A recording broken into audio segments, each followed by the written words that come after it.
we had, after we're all warmed up, we had lowering the head and gently roll into the side extension or the other side. Once we were nice and warm, and if you've been dancing for the rest of the evening, if you wanted to do a head extension to one side, you would take your shoulders out. So if I was facing that direction, I would take my shoulders to the right and extend my head to the right, and I'm looking down the line, so I'm actually looking now the opposite way to the way I'm dancing, which is that way. Yeah, same thing on the other side. I'll be looking, take my shoulders, let my head. We said about if you had a lot of hair and you wanted to do a bit of a flick, we would take it down and then we just flick.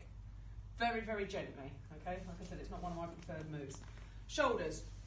We said about rolling the shoulders backwards rather than forwards. So in the ladies styling, when we go forwards, unless you get really good at it, you start to look really awkward and you start to pitch forward. So the first preferred option is always to go backwards with the shoulders, create a little bit of a space between the underarm, so we're not in here, we don't want to be in here, yeah? We then said about our hips. So we were pedaling into the floor, ball heel action, which then allows our hips to push back.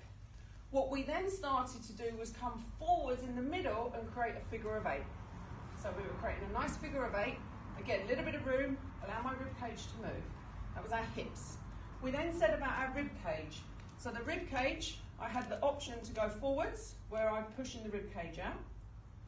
Option to crunch in, like we were coughing, and I push all the air out.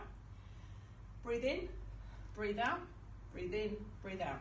We then had side to side, so I was keeping my middle section steady, keeping this all above my hips, and I was literally going to the side.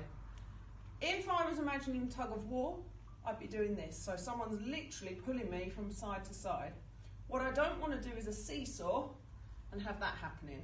So when I do it without the hands, it's just a little popping movement of my rib cage. It's only small, it's not big, but my shoulders are more or less level and I'm not tipping down. So that was the movements we did there.